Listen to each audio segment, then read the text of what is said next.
Unang-una, doon sa ating mga power suppliers o mga generating companies, ang ating advisory na in-issue sa kanila ay dapat lang buong capacity ng kanilang planta ay available pagdating ng araw ng eleksyon. Inatasan po natin ang ating mga distribution utilities, electric cooperatives na mag-inspeksyon. Sapat at tuloy-tuloy na supply ng kuryente sa darating na halalan.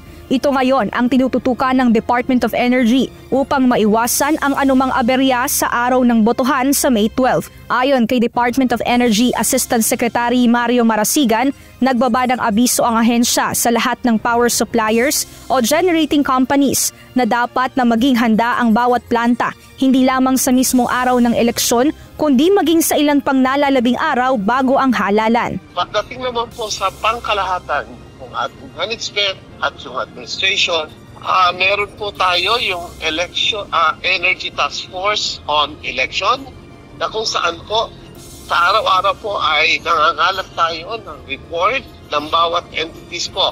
Together with the Commission on Election, nag-set po tayo ng mga oras kung kailan dapat magkaroon ng pagsasubmit ng mga report ang ating mga stakeholders sa energy para po matugay-gaya natin o masundan natin kung anong nangyayari sa serbisyo ng kuryente sa buong bansa po natin.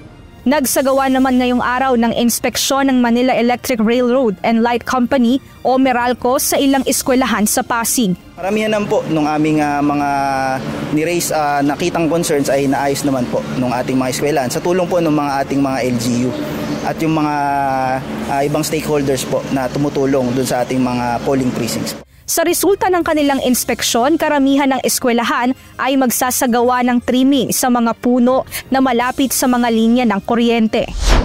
Ayon sa Meralco, kasabay ng kanilang isinasagawang inspeksyon sa mga polling precincts upang masiguro na maayos ang supply ng kuryente sa araw ng halalan, nakahanda rin ng kanilang mga backup generator sakaling magkaroon ng aberya o pagkawala ng kuryente.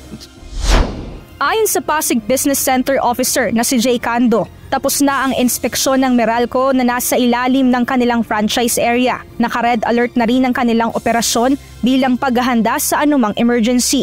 Gayon din naka-standby ang kanilang business hotline para agad na makatugon kung kinakailangan. Eskwelahan. At the same time, si Meralco din po, meron din po tayong mga gensets, 160 po at 474 na floodlights, accompanying po yung ating mga line crew in case po na magka-aberya sa eleksyon. Tiniyak naman ni Meralco spokesperson and head of corporate communication Joel Saldariaga na magiging maayos ang serbisyo ng kuryente at hindi magkakaroon ng aberya sa Lunes, araw ng halalan. Supply is more than adequate, nag-improve yung supply situation natin.